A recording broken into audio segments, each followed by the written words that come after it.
What is going on, everybody? It's Franz, and we're back again for our Survivor Series review and results show. This is not the layout I wanted to use, but I kind of ran out of time with all the moving and everything, so we're just going to use it.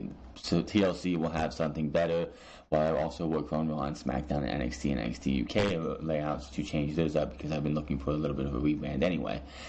Anyway, Survivor Series just went off the air, and it was probably the best pay-per-view we've had all year. Of course, Hell in a Cell people want to say was. I won't fight you on it, but this was definitely a good. This was a good show. It wasn't better than what we got last night with Takeover War Games. Nothing was going to beat that this weekend, but this was not a bad show at all. Of course, to anybody who sits there and says, "Oh, the pre-show is part of the main show. The pre-show is part of the main show," WWE tonight pretty much trolled each and every one of you and said, "No, it is not." Why is that? You had a 10-on-10 SmackDown vs. Raw Survivor Series tag team match, which SmackDown won, yet SmackDown got swept in the main show. I'm just going to say right now, SmackDown lost every single match on this show tonight. So the only victory that they got was for the tag team division, but that one did not count. So anybody who sits there and says it is going to be for it counts towards the regular show, it does not, and WWE pretty much shaded that all night long. We also had an excellent Cruiserweight Championship match, which I hope tells WWE that we do not want to be on the main show again. On the pre-show again, because these guys put on a definite barn burner, and I'm glad to see the Cruiserweight Championship not being relegated to the pre-show again. As I said, the 10-on-10, 20-man tag team match, of course, the rules are if one member of your team was eliminated, then both members were eliminated, which the match went almost a half an hour as it is anyway, so that makes sense why they did that. You had the Colognes, Sanity, the New Day, the Usos, Colognes, Sanity, New Day, Usos, and the Good Brothers versus Gable and Rude, the Ascension, the Revival, the B Team, and Lucha House Party. Also during this match, it ended up becoming an 11-on-10 Survivor Series match for the fact is Kalisto of the Lucha House Party had something happen to his knee. So he was out, and they let Lince Dorado happen. I'm come up and represent Lucha House Party because I'm sure they needed some spots for him later in the match that they had him take over.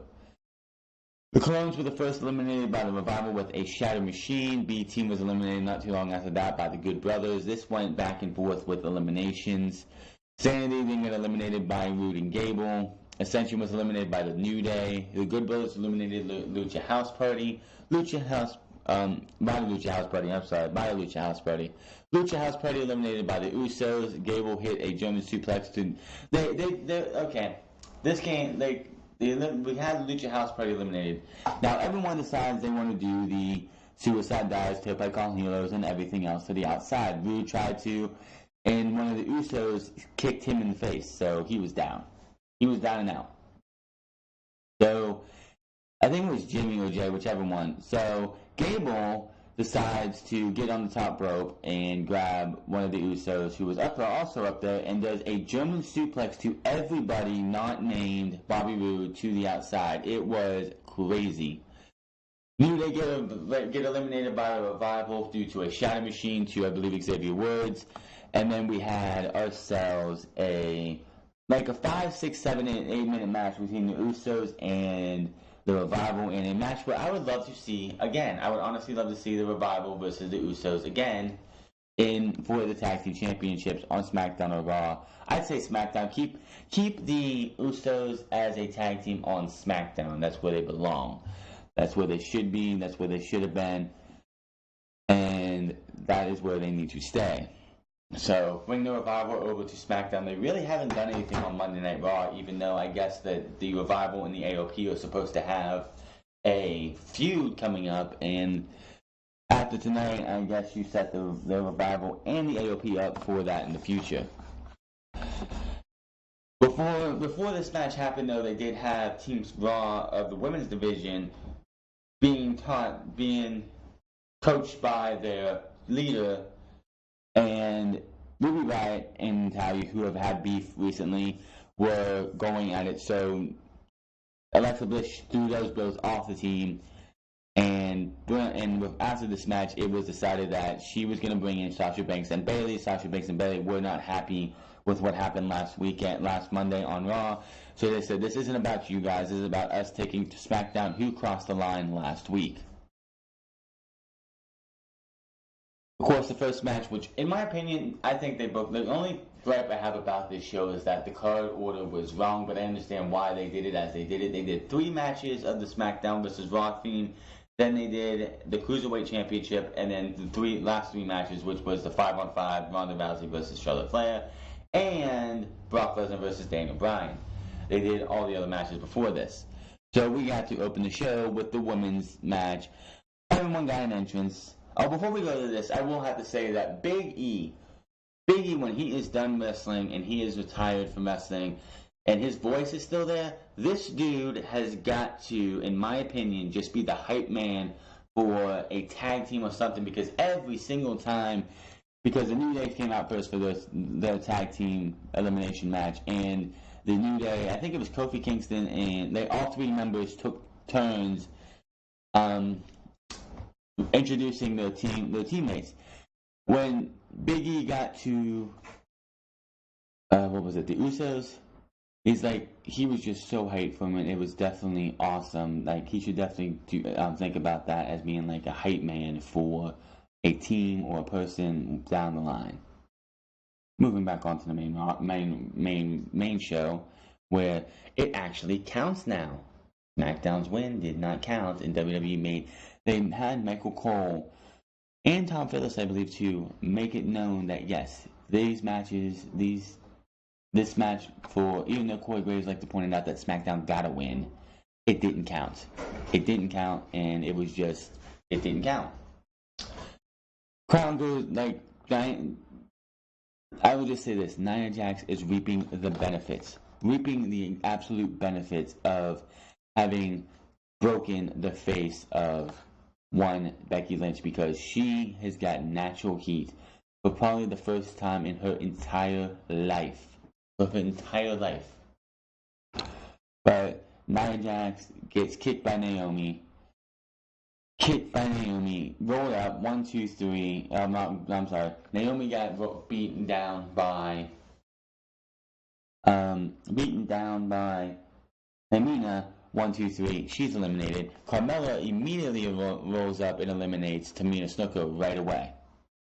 We go for a little bit longer, then Mickie James gets eliminated by Mandy Rose. Carmella is eliminated by Bayley. Mandy Rose gets eliminated by Sasha Banks. Bayley and Sonya Deville were your 2 in the ring at the time, and they were just brawling. And next thing you know, they both fall outside the ring. And once they both try to get into it, both try to get back into it, and fell, and they just fell out. They try to get back in the ring, they keep fighting, and both women get counted out. So Bayley and Sonya Deville were both eliminated by countout. Not the best way for them to go, but that's just how it happened. So it was down to Asuka versus Sasha Banks and Nia Jax. Nia Jax, she got taken out early in the match by the SmackDown women. Asuka was kicking the tar out of Nia Jax during the beginning, halfway, towards the end of this match, and she got one of the biggest pops I think I've heard in a long while. Like, the crowd just hates Nia Jax. She has natural heel heat. I'm not happy with the fact that she broke the face of Becky Lynch, but you gotta admit that her getting this natural heel heat is going to help her in the long run. Will it last? I don't know. We'll have to wait and see. But it definitely helps her out. Then, of course, she gets a little bit more heat because Sasha Banks is going up top to, I think, do a frog splash to Asuka. And Nia Jax runs up and gets up and just shoves her off. That puts her in the Asuka lock for the tap out. It's down to Asuka and Nia Jax. 3 leg drops, Samoan drop, 1, 2, 3. And your sole survivor is Nia Jax. Nia Jax is reaping the benefits of this entire this entire Becky Lynch fiasco. Becky Lynch is the most over babyface right now, the most over woman in the company. And if it's going to lead to Becky Lynch versus Ronda Rousey at WrestleMania, all good. Even though it was sucks that what happened to Becky Lynch, it's all going to turn out good for everybody in the end. We had Shinsuke Nakamura versus Seth Rollins, and unfortunately for half of this match I missed because my internet was messing up. I don't know what the heck was going on. Because I used my PS4, I had to turn the PS4 off like 2 or 3 times before it would actually work right. I did catch the second half of this match, and this is probably going to be, probably not debated, but this is probably Shinsuke Nakamura's best match of his entire main roster run. Someone put on there that it just felt like the crowd wasn't into it, and I have to agree with them. Anybody who felt like this was the best match that Shinsuke Nakamura had, but the crowd just didn't give it at all because, in my opinion, the reason that happened is simple. WWE has sabotaged Shinsuke Nakamura since day one. I'd say after Backlash last year, after he took on Dolph Ziggler, they had him booked right for the first month. You didn't see him that often. You didn't see him. And then he just came on every single week, every single month, every single week, every single day. And then he got fed to Jinder Mahal, not once, but twice. And then you turned him heel. And then just wasted him. He won the United States Championship from Jeff Hardy, thanks to a low blow Kinshasa at, Extreme Rules. And then he just disappeared. He hasn't been seen often. He's had maybe 1 or 2 U.S. Championship opportunities, matches since then. And you took what could have been a great heel turn and just ruined it. So, the reason I feel that this match didn't get as much love for both guys is that, Seth Rollins' music hits and you hear the burn it down, the crowd went burn it down completely. But Nakamura just went from being this high and mighty guy to just so low. If this match would have happened in New York City or Philadelphia, I'm pretty sure this crowd would have just went ballistic. Chicago too. Seth Rollins wins this one after a duck from Kinshasa was missed. Hit the blackout for the 1, 2, 3. That was that. Then we had the AOP versus the Bar, and the AOP wins this one in about 9 minutes. I will say that Drake Maverick gets up on the apron to get one of the, I think it was Akam, gets his leg on the rope. They chase him, Cesaro chases him over and he gets knocked over by the Big Show. The Big Show goozles him on the neck and starts choking him. And Drake Maverick pisses himself. Yes, Drake Maverick pisses himself. Big Show laughed about it because he thought it was funny as hell. What are we, 5? What are we, 5 that this shit happens? Are you kidding me? This just irked me a lot. The fact that you have a serious match, hard-hitting match between these two teams that could have probably won another 5 minutes or so. AOP gets the suplex into the powerbomb for the 1, 2, 3. AOP beats the Bar with the Big Show distracted with Drake Maverick. The AOP needed to win this match, quite honestly. They did. They needed to win this match. And it helps build them up as formidable teams. This was probably the best match that they had since they've been up here, and it was the most competitive match they've had since, other than Seth Rollins, against another legit tag team. Then we had the Cruiserweight Championship, Buddy Murphy versus Mustafa Ali. We had a nice break from the action for SmackDown versus Raw, which, quite honestly, if this is where you're going to put the Cruiserweight Championship every time it's Survivor Series, thumbs up to that. Definitely needs to be on the main card. Forget the pre-show. The pre-show for WrestleMania should be the 2 Battle Royals and a throwaway match. The Cruiserweight Championship needs to be treated as a equal to the main roster, to Raw and SmackDown. The Cruiserweight, these guys put on a great match. It went about 15 minutes. These guys put on a great match, but they also left you wanting more. You had Buddy Murphy hitting a Murphy's Law for the win. There was a Spanish fly off the announce table by Mustafa Ali. Just a great match. I couldn't, these guys, and the thing about Cruiserweight matches, especially like this, it's not easy to go blow by blow with because they just do so much. This was definitely a statement of saying no more pre-show for the Cruiserweight Championship, period. And then we had the men's Survivor Series elimination match, and Samoa Joe was eliminated like that. Braun Strowman wants to start the match. Drew McIntyre tags in. Joe gets a couple coquina clutches on Drew McIntyre. He gets out of a second or third one, hits the Claymore, 1, 2, 3. That was that. They keep battling this one. Braun Strowman tries to tag in again. Then Drew McIntyre tags himself in. And these two start the brawl. SmackDown attacks from behind. We get a leap of faith by Shane McMahon to Strowman on the announce table, through the announce table. So Shane McMahon, who is probably, in his 50s now, is still doing this leap of faith, which played into his portion of the match later on. Balor gets eliminated by Rey Mysterio. Ziggler gets eliminated by Shane McMahon. Again, he hits Shane McMahon, after a good 10-15 minutes of this match, got back on the apron. Miz notices, hey, he's on. Ziggler's in the corner, tags him in. Shane McMahon looks like he's about ready to keel over and die with how his body is just wrecked from years of doing this to himself. Gets on the top rope, hits the coast to coast, and again, for the second time in a month, pins Dolph Ziggler 1, 2, 3. Hardy gets eliminated, then Strowman gets back in the match and just eliminates everybody else. Hardy, Rey Mysterio, Miz, and then Shane McMahon all get eliminated by Braun Strowman with a power slam. So your survivors were Strowman, Drew McIntyre, and Bobby Lashley. Lashley really didn't do much in this match. Did he even get an elimination? No, he did not. I don't think so, no. He didn't do much. He didn't do much at all. Post-match, Baron Corbin attacks Braun Strowman from behind. Him, Bobby Lashley, and Drew McIntyre all powder from the ring from an angry Braun Strowman.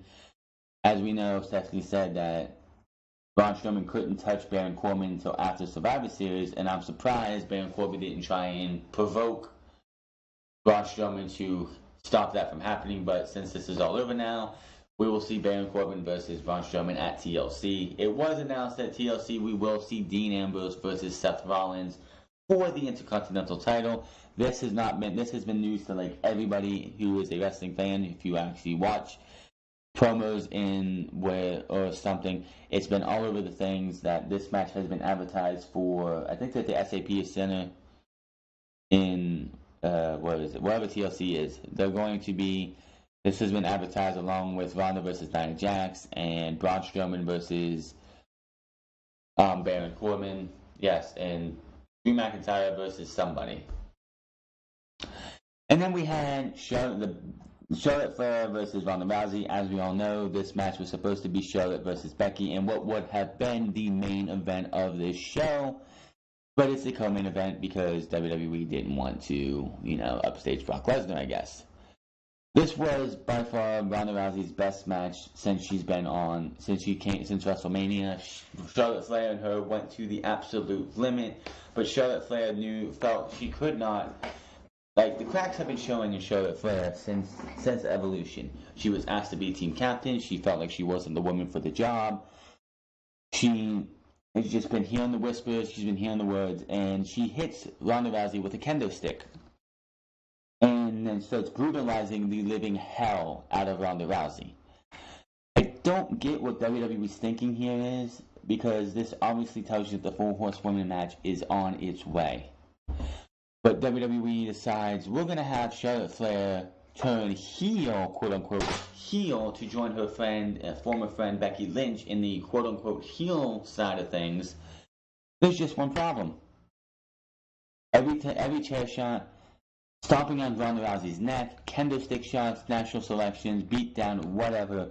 They were cheering, they were wooing, they were just all over it. Thank you, Charlotte. From the fans, you deserve it to Ronda Rousey. How are you trying to get sympathy for somebody like Ronda Rousey, who the fans just everyone wanted SmackDown to win. Like, when the New Day started talking, when Xavier Woods started talking about Raw vs. SmackDown tonight during the pre-show, the mere mention of Monday Night Raw just got heavily booed. Everybody wanted SmackDown to win this entire night, and SmackDown got swept out of the building outside of the SmackDown Tag Team 10-on-10 match, winning. So WWE tries to turn Charlotte heel with a beatdown on and goes berserk for it, and the crowd goes berserk for it. A chance to thank you, Charlotte, and you deserve it on Rousey. Another swing and a miss. This is just the Survivor Series, SummerSlam all over again. Why they're deciding to try and make the MMA women, the four horsewomen of MMA, baby faces makes no sense. Look at Shayna Baszler, Jessamine Duke, and Ramina Shafir. They were all heels in NXT. Ronda Rousey is the only babyface. Unless she comes out tomorrow night on Raw and says, "I've had enough of this shit. You guys turn your back on me. I don't give a crap about you guys anymore. It's about me and I only have three women in this wrestling company or in this business or in life that I trust, and they are named Shayna Baszler, Marina Shafir, and Jessamine Duke. They're the only women I care about. Screw the fans. Unless they do that, then this is a huge misfire by WWE. Why are they trying to make Charlotte, Becky, and Sasha and Bayley eventually heels? Makes no sense. The four horsewomen of WWE are going to be cheered heavily for this match when it happens. Having Becky Lynch turn on Charlotte and trying to make her a heel did not work. Trying to make Charlotte a heel now by attacking Ronda Rousey brutally did not work. God, I can't wait to see what they try to do with Bayley and Sasha Banks when the time is right. And then we had the main event of Daniel Bryan versus Brock Lesnar. I said it once, I'll say it again. I did not want to see this match. I look back at this match now and still say this match did not need to happen. This was pretty much a retelling of what happened last year with AJ Styles and Brock Lesnar. Brock comes out strong. Brock destroys Daniel Bryan. Like he did AJ for the first few minutes of this match. And to anybody who thought he was getting punished because of Crown Jewel, you were fucking retarded. The Jamal Khashoggi's murder had nothing to do with Daniel Bryan wanting to leave, not work Crown Jewel. He asked and pretty much fought to have Miz go over at Super Showdown, but somebody in WWE said, no, we're going to have you go over. So this had nothing to do with Daniel Bryan not going to Crown Jewel. Anybody who wants to say, oh, Daniel Bryan's being punished for not going to Crown Jewel, here's an idea. Sit down, shut the fuck up, you don't know what the fuck you're talking about. It is finally known that Daniel Bryan decided not going to Crown Jewel back in October. Anybody who thinks that Daniel Bryan did not want to go to Crown Jewel because of what happened right before Crown Jewel happened, you are a motherfucking retard and need to shut the fuck up. This was not punishment. This was just WWE wanting to do something different. They didn't want AJ Styles to lose again to Brock Lesnar because they weren't going to have Brock Lesnar lose this match. So having Daniel Bryan come into this match and lose was an option that they wanted. I would prefer Samoa Joe if they want to go this route, but hey, whatever. Daniel Bryan was destroyed in the first half of this match, and I'm sitting there saying, for everybody who wanted this match, go fuck yourselves, because the first half of this match was suplex, and then 1 F5, and he pulls him up at 2. Daniel Bryan then kicks him a couple times in the head. And Daniel Bryan got the comeback as you figured he would. Daniel Bryan the referee got knocked down because Daniel Bryan was thrown into him. Dick Kick City changed the game, as one Brian Zane would probably say. He did send him to Dick Kick City. And then Daniel Bryan with the running knee for the 1-2 kick out. Daniel Bryan then starts stomping the hell out of Brock Lesnar's head. Brock Lesnar has a glass jaw, obviously. Daniel Bryan then gets a couple shots to the knee. Daniel Bryan with another running knee on the outside. Comes back in, hits another running knee for the 2 count. Brock Lesnar goes for an F5. His knee buckles. Daniel Bryan gets the yes lock in. Crowd was going wild. What was the point of having Daniel Bryan go heel? I don't know. Daniel Bryan going heel made no effect in this match, but as I told on Unscripted this afternoon, Daniel Bryan, not Daniel Bryan, but WWE saw this as not a storyline continuation match. So the crowd reaction, they didn't care about how the crowd reacted to Daniel Bryan as a babyface. Everyone wanted Daniel Bryan to win this match. Everybody should also know Daniel Bryan was not winning this match. Daniel Bryan gets the yes lock on, and then of course Brock Lesnar gets up eventually, hits the F5 for the 1, 2, 3. And Brock Lesnar is your winner. Survivor Series was a pretty good show. It was not the worst show ever. It was not the best show ever. It was not better than TakeOver by a mile. TakeOver War Games, of course, was going to be hard to beat as it is, but it was one of the best pay-per-views of the year for the main roster. Other than I think Hell in a Cell, this pay-per-view, and probably the Royal Rumble are your top 3 shows of the year. But that was Survivor Series in a nutshell. Make sure to hit that subscribe button. Follow me on Twitter at The Fronts. Follow me on twitch.tv/TheFronts08. Hit that subscribe button. Comment down below. Like or dislike this video. And I will see you guys tomorrow for Monday Night Raw in the aftermath of Survivor Series. I'm sure Stephanie McMahon will be there to gloat about the 6-0 win for Monday Night Raw. And then, of course, Tuesday, which will, of course, still be in the Staples Center, where SmackDown has to lick their wounds outside of the tag team division, which the tag team division actually won. But I'm getting out of here. I'll see you guys tomorrow. And until then, you have a good one, and I'll see you guys later.